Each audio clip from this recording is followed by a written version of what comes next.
How's it going, everyone? I'm Jakejames Lugo, and welcome to the channel, where you'll find some of the most fair and honest game reviews out here. So let's kick back and welcome in the fall season post-Halloween with some more game reviews, specifically with Alien 3 on the SEGA Genesis. I used to play this game a whole lot back in the day. I used to rent this from the video store when I was trying to play like different games that I didn't already own, and this was one that stood out to me for one reason or another. But now looking at this with some fresh eyes all these years later, is it good or does it suck? And because it's a movie-based game... When we think of movie-based video games, there's always that worry that you're going to be in for a bad time. Can you really blame anybody though? So many bad games have been made to tie in with the release of major blockbuster films. But where do we find ourselves with this one? Alien 3 is an action platformer that was released on the SEGA Genesis in 1992. I should mention that there's been multiple versions of this game across different platforms, including the Super Nintendo, Game Gear, NES, and even the Commodore 64, all of which were developed by Probe Software. We're just going to focus on the Genesis version for now though, although I will say that the Genesis version is the best one out of all of them. Yeah, that's right, I said what I said. Now if you didn't already know, this game is based on the third Alien movie starring Sigourney Weaver as Ellen Ripley. It might not be the best in the series, but it still has some iconic moments. The weird thing is that this game doesn't adapt the story of the movie. Outside of a few name references and showing Ripley in her iconic outfit from the movie, there's nothing plot-wise that resembles anything from what you get in the film. Oh boy, looks like it's gonna be one of those reviews, people.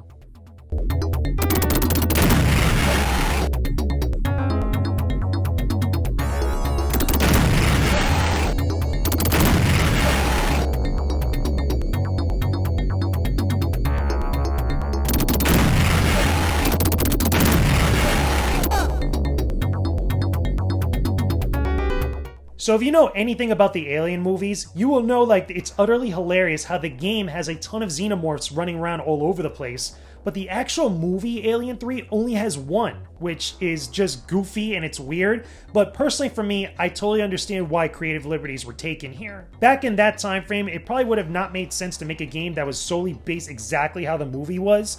If anything, like if Alien 3 was adapted into a game now these days, it would play almost exactly like Alien Isolation, where it's just one alien that's stalking you all over the place. That makes sense, but keep in mind, back then the technology was nowhere near what we have right now, and also back then, especially on the SEGA Genesis and even the Super Nintendo, platformers or action run-and-gun games were very popular. So if you're going to make an Alien game, you're going to make one where you're running around shooting a bunch of xenomorphs, rather than just one that's just kind of lurking around here and there. That aside, however, I will say that the enemy variety that you have in Alien 3 is kind of whatever. You do have a couple different species of xenomorph, including ones that crawl around that actually go on the roofs and on the sides of walls and stuff. There's the ones that run at you that knock down doors, which is pretty cool. It actually looks good in 16-bit. And of course, the eggs and the face huggers, which are iconic to the Alien franchise. But one big thing that is not included in here, which is a damn shame, the Queen Alien.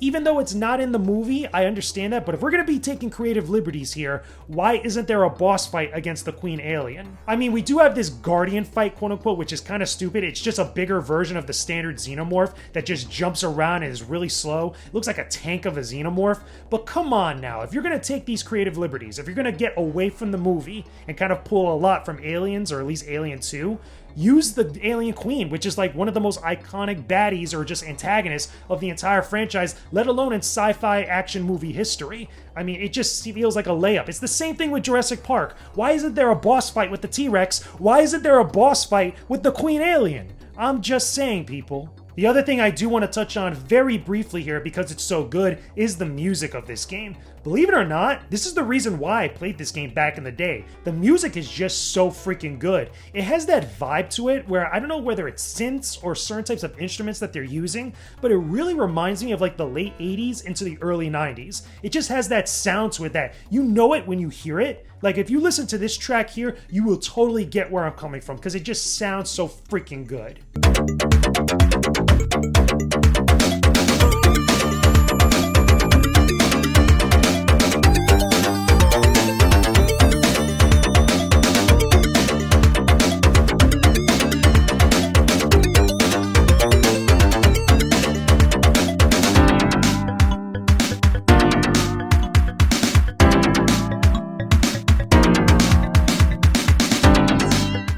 You see what I mean? It's just the music to me personally is just really good. I really resonated with it back then. But besides the music, besides the presentation, besides all that other superficial stuff, let's talk gameplay, because gameplay is the most important thing with most video games, if not every video game out there. So does Alien 3 still hold up?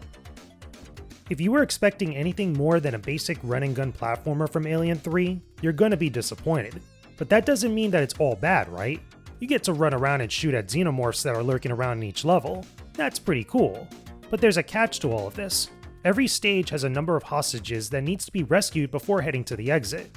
These are people who have been implanted with aliens inside of them and will have their chest burst if you fail to rescue them in time.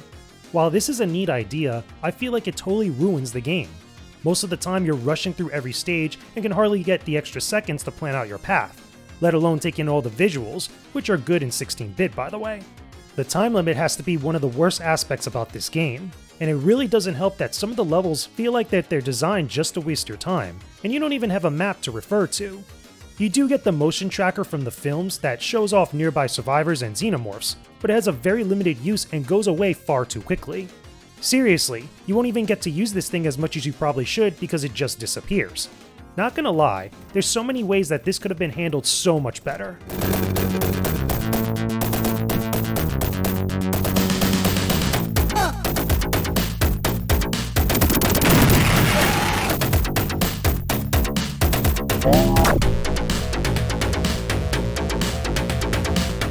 But this is only a fraction of the problems you run into while playing Alien 3. The jump that Ripley has feels incredibly heavy and is practically useless, despite being necessary to get over some obstacles in a few levels. Nothing more beyond that. A real annoying problem is how the camera doesn't allow Ripley to be closer to the center of the screen when she's running around. This is bad because you'll end up running into a xenomorph that just suddenly appears barely off screen, giving you almost no time to react. You almost have to predict when something is going to jump out at you, which could be super annoying. Paired that up with how incredibly fast the xenomorphs run around the stage, and you're in for a very bad time.